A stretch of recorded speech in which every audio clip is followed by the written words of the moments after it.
Shalom bien-aimés de Dieu, shalom chez tous. J'espère que vous allez super bien par la grâce et par la fidélité de notre Seigneur Jésus-Christ. Nous voici par sa grâce et par sa fidélité en ce 36e jour de notre programme de voyage. La toute première des choses que j'aimerais dire en ce jour, c'est que bien que ça n'a pas été porté à la connaissance de tout le monde, je nous signale que nous sommes dans un programme de jeûne pour tout le monde. Nous nous engageons dans un programme de jeûne. Toutes les personnes qui désirent recevoir une impartation lors de la retraite qui aura lieu le samedi 2 mai prochain. Nous serons en ligne pour les personnes qui sont au Canada, qui sont en France, qui sont en Martinique, qui sont en Haïti, qui sont en Côte d'Ivoire et également qui sont au Congo. Ces personnes qui sont un peu partout, nous serons en lien avec ces personnes. Il y aura un lien Google Meet qui sera créé spécifiquement pour vous. Donc ne vous en faites pas, écrivez-nous pour pouvoir recevoir le lien afin de pouvoir suivre la retraite. La retraite va démarrer déjà à 9h heure du Bénin. 9h heure du Bénin. Donc, première information d'aujourd'hui, c'est que nous sommes dans un programme de jeûne pour toutes les personnes qui veulent recevoir une impartation, que ce soit en ligne, que ce soit en présentiel, que ce soit en live. Écrivez-nous, nous avons déjà commencé un programme de jeûne qui a démarré depuis le 32e jour. Deuxième information, je nous rappelle très fortement par la grâce et par la fidélité de Dieu qu'il est très important pour nous de soutenir cette retraite qui aura lieu le samedi 2 mai prochain. Soutenez cette retraite. Soutenir cette retraite, c'est soutenir l'œuvre de Dieu. Et dans ce programme de voyage, personnellement, il est très important de montrer à Dieu notre amour. Nous sommes en train de parler du Saint-Esprit et de comment nous devons marcher avec le Saint-Esprit. Alors, bien-aimés de l'Éternel, nous avons commencé depuis hier par prier et aujourd'hui encore nous allons prier. Là où tu es et tu écoutes le son de ma voix, nous allons prier. Néanmoins, avant de prier, j'aimerais attirer notre attention sur un fait très spécifique et sur un fait très important. Nous sommes dans le livre de Exode chapitre 3, le verset 7. Vous connaissez très bien ce texte. Il s'agit là de la rencontre dans le livre de Exode chapitre 3, de la rencontre de Dieu avec Moïse. Autrement dit, c'est le moment où Moïse a été visité par la personne du Saint-Esprit. Moïse a reçu son baptême du Saint-Esprit, si je peux me permettre de dire ainsi. Alors dans le verset 7, la parole déclare: L'Éternel dit, j'ai vu la souffrance de mon peuple qui est en Égypte et j'ai entendu le cri que lui font pousser ses oppresseurs, car je connais ses douleurs. Je répète encore, il dit, j'ai entendu le cri que lui font pousser ses oppresseurs. Bien-aimé de l'Éternel, il dit, la parole dit, l'Éternel dit, j'ai entendu les cris que lui font pousser ses oppresseurs. La question intelligente qu'il faut se poser, est-ce que c'est maintenant que Dieu est en train de parler à Moïse que Dieu a entendu le cri du peuple, ou est-ce que c'est Moïse qui n'entendait pas la voix de Dieu? Je répète encore, est-ce que c'est maintenant que Dieu est en train de parler à Dieu que Dieu a entendu le cri du peuple? Je ne pense pas. Dieu entendait depuis le cri du peuple de Dieu. Dieu entendait depuis le cri de son peuple. Mais la mauvaise nouvelle, c'est que la personne qui devrait délivrer le peuple de Dieu n'est pas encore prête. Dieu est en train de voir la souffrance de ta famille. Dieu est en train de voir la souffrance de ton pays. Dieu est en train de voir la souffrance des gens qui sont autour de toi. Mais le problème, c'est que la personne que Dieu doit utiliser pour délivrer son peuple, la personne que Dieu doit utiliser pour apporter la solution à ta famille, la personne que Dieu doit utiliser pour apporter la solution dans ton ministère, la personne que Dieu doit utiliser pour apporter la solution dans ton pays, cette personne n'est pas encore prête. Dieu est intervenu au moment où Moïse a 80 ans. Donc, ça signifie que Dieu voyait toujours le cri de son peuple depuis plusieurs années, même depuis le moment où Moïse est né et même avant la naissance de Moïse. Autrement dit, dans ta famille, les gens sont en train de souffrir même avant ta naissance et depuis ta naissance et même au moment où tu as l'âge que tu as aujourd'hui, les gens sont en train de souffrir et Dieu est en train de voir leur souffrance et Dieu connaît leur souffrance. Mais le vrai problème ou la triste réalité, c'est que Dieu ne peut pas apporter la solution à ces problèmes sans passer par un homme. Et l'homme que Dieu veut utiliser pour apporter cette solution à la vie de ces personnes, cet homme est en train de se perdre.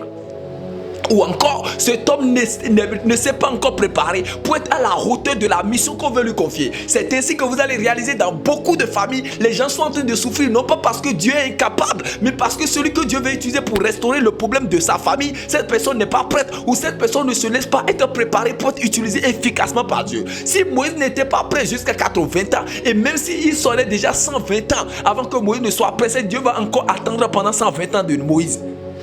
Donc, beaucoup de personnes sont en train de souffrir aujourd'hui parce que les chrétiens ont refusé de prendre leurs responsabilités en main. Beaucoup de personnes sont en train de souffrir parce que toi qui écoutes le son de ma voix, tu as refusé de faire l'œuvre de Dieu. Tu as refusé de te préparer. Tu as refusé d'être prêt afin d'être utilisé par Dieu. Là, vous comprenez que l'urgence de grandir par le Saint-Esprit, de connaître le Saint-Esprit, d'être prêt pour être utilisé par Dieu est très urgent. Je répète encore. Dieu a dit à Moïse, j'ai entendu les cris que font pousser mon peuple. Bien-aimé de Dieu, Dieu entendait le cri depuis longtemps. Ce n'est pas au moment où Moïse a 80 ans que Dieu entendit le cri. Non, Dieu entendait toujours le cri. Le vrai problème, c'est que Moïse, qui doit être utilisé par Dieu, n'était pas encore prêt pour être utilisé par Dieu. Ainsi, beaucoup de personnes sont en train de souffrir dans nos familles parce que nous ne sommes pas encore prêts pour être utilisés par Dieu pour restaurer ces personnes. Ainsi, les gens sont en train de souffrir dans les églises. Les gens sont malades dans les églises. Les gens sont pauvres dans les églises. Les gens sont dans des malédictions dans des églises parce que l'homme de Dieu que Dieu veut utiliser n'est pas encore prêt. Et nous disons aux gens que c'est parce que tu n'as pas la foi que tu n'es pas guéri. C'est parce que tu n'es pas saint que tu n'es pas guéri. C'est parce que tu commets le péché que tu n'es pas guéri. C'est parce que tu es colérique que tu n'es pas encore guéri. Bien aimé de Dieu, c'est faux. Parce que lorsque Moïse est parti en Égypte, il a rencontré un peuple incrédule. Malgré les miracles que Moïse a opérés, ces personnes ne croyaient pas toujours à Moïse. Ces gars-là ne croyaient pas toujours à Moïse parce qu'à chaque fois où Pharaon augmentait leur corvée, ces gars se rebellaient encore contre Moïse. Dieu n'attend pas forcément qu'un peuple soit saint afin d'apporter le miracle, mais il attend que quelqu'un se prépare pour apporter le miracle par la miséricorde. Beaucoup de personnes sont en train de souffrir parce que nous, les hommes de Dieu, nous les serviteurs de Dieu, nous avons refusé notre préparation. Et malheureusement, quand les gens ne reçoivent pas une délivrance, une guérison, une restauration, un miracle, nous disons aux gens que c'est à cause de vous-même. Combien de personnes Jésus a accusé que c'est à cause de lui-même il n'a pas eu son miracle? Combien de personnes Jésus a accusé que c'est parce que cette personne est colérique, c'est parce que cette personne est jaloux, c'est parce que cette personne est haineuse, c'est parce que cette personne ne pardonne pas, c'est parce que cette personne a tel péché que cette personne n'a pas reçu son miracle. Jésus a apporté de miracles à toutes les personnes qui étaient à lui. Et l'apôtre Pierre a si bien dit, il alla de ville en ville, opérant des miracles et guérissant les gens. Mais nous, aujourd'hui, qu'est-ce que nous faisons? Nous prions, les gens ne reçoivent pas la guérison. Nous culpabilisons encore les gens. Nous culpabilisons le peuple de Dieu. Et nous voyons des gens venir avec foi, repassant miracle. Et nous disons, c'est parce que vous n'avez pas la foi. Si nous n'avons rien à dire, nous disons, c'est parce que tu pêches.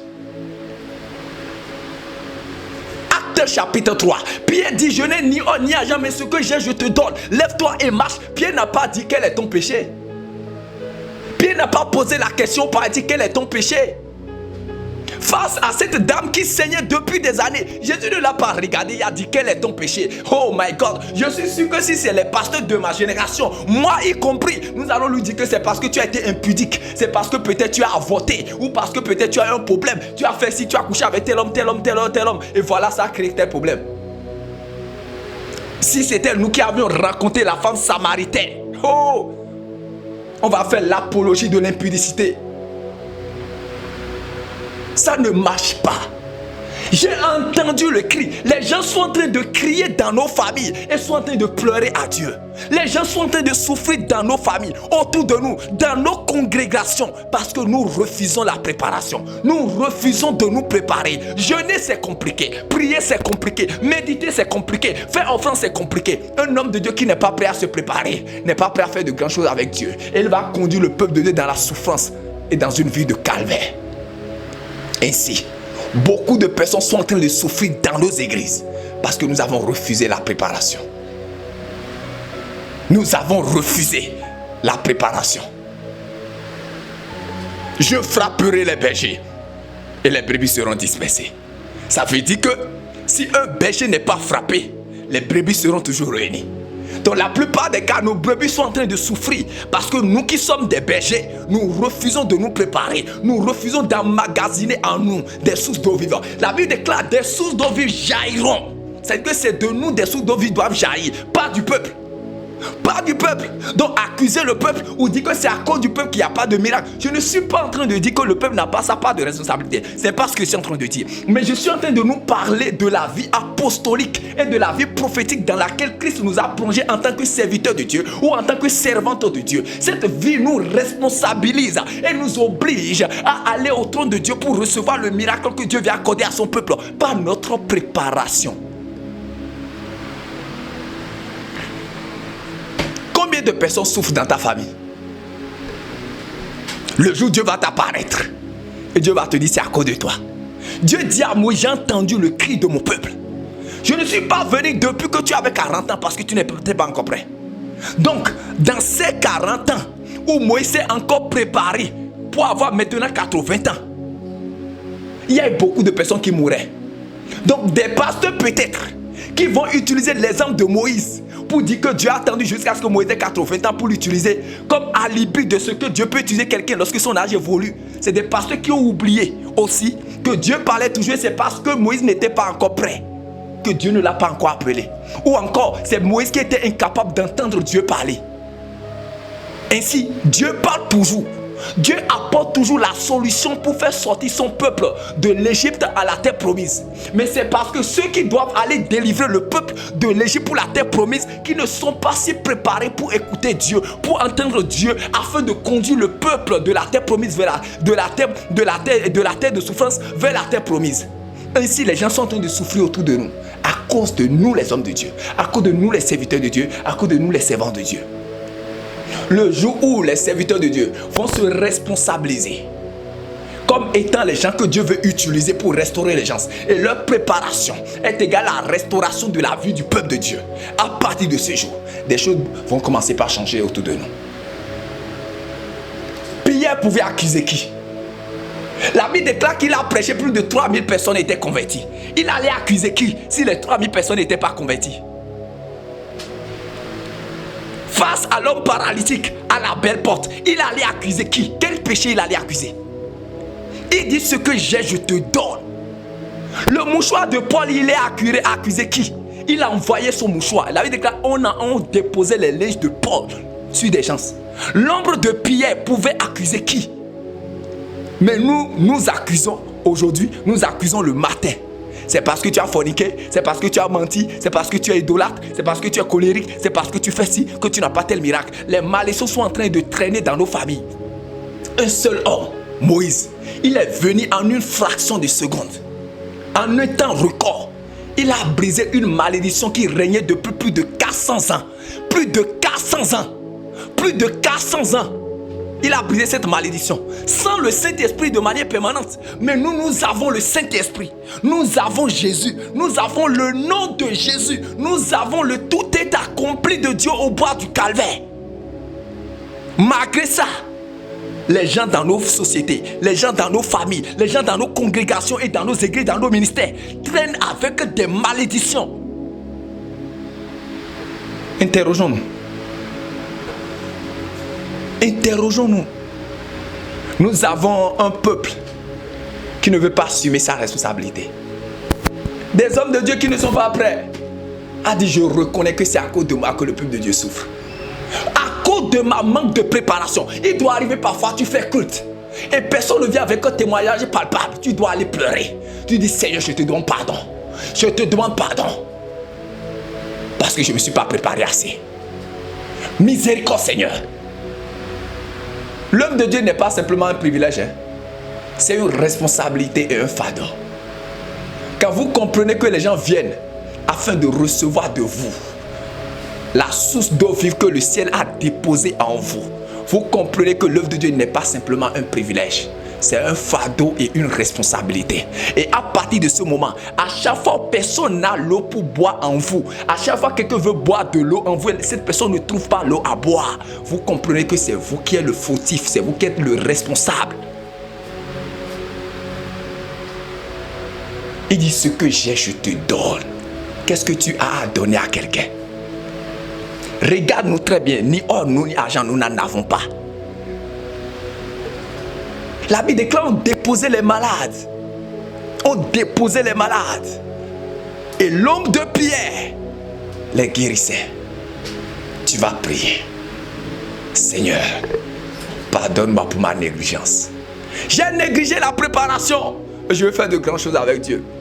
J'ai négligé la préparation et je vais faire de grandes choses avec Dieu. En ce 36e jour, tu dois dire, Seigneur, je dois faire de grandes choses avec toi. Je veux faire de grandes choses avec Dieu. Je veux faire de grandes choses avec Dieu.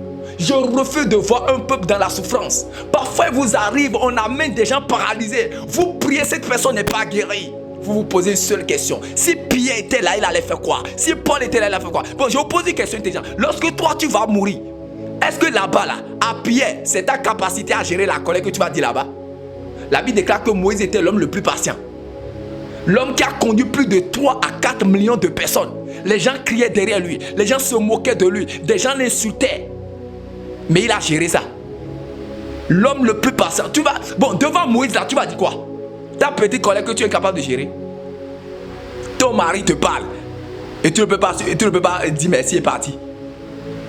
Petite situation arrive. Tu grondes tout le monde. C'est ça là tu vas dire que tu as géré la colère. À Moïse, je te rappelle qu'à part gérer la colère, il a parlé au rocher. Il a parlé au rocher. Et l'eau a jailli du rocher. Il a divisé la mer Rouge en deux avec un seul bâton. Représentation de la parole de Dieu manifestée en Christ Jésus. Il est parti délivrer le peuple de Dieu de la juridiction de l'armée. L'armée qui terrorisait tout le monde de son époque. Tu as dit, Seigneur, prends pitié. Seigneur, miséricorde, nous avons échoué. Nous avons échoué. Gloire soit rendue à notre Seigneur Jésus-Christ qui veut tout restaurer dans notre vie aujourd'hui. Gloire soit rendue à notre Seigneur Jésus-Christ qui nous permet, à travers ce voyage, de restaurer les choses. À travers ce voyage, de nous permettre de repositionner les choses. Avec notre vie de négligence, tu ne peux même pas être sérieux avec Dieu un peu. Tu ne peux même pas être sérieux. Jeûner, c'est compliqué, tu manges tout. Ton ventre. Demain, je vais vous en parler. On va voir ça demain. On va voir ça demain. Demande pardon à Dieu. Demande pardon à Dieu. Aujourd'hui, je suis en train de terminer par là. Je vous encourage et je vous invite à aller dans la présence de Dieu et à questionner Dieu, à demander pardon à Dieu. Parce que beaucoup de personnes sont en train de souffrir parce que nous avons refusé la préparation. Beaucoup de personnes sont en train de périr autour de nous parce que nous avons refusé la préparation. Parce qu'un seul homme préparé apporte la délivrance à plusieurs personnes. Une seule âme qui s'est mise à part et qui s'est préparée et qui est prêt à être utilisée par Dieu. La Bible parle des vases d'honneur, peut restaurer toute une nation, peut restaurer toute une famille. Les gens sont en train de souffrir dans nos familles parce que personne ne s'est encore levé pour dire assez, c'est assez. Assez, c'est assez. Où sont les derniers de notre génération? Les gens portent le nom de Daniel. Je vous ai dit la dernière fois, les gens portent le nom de Déborah, mais ils n'ont aucune valeur de Déborah. Le nom de Esther, ils n'ont aucune valeur d'Esther. Le nom de Anne, elle n'a aucune valeur de Anne. Le nom de David, il n'a aucune valeur de David. Que Dieu vous bénisse abondamment. Que la main puissante de Dieu repose sur vous. Rendez-vous demain et Dieu fera de très belles choses avec vous.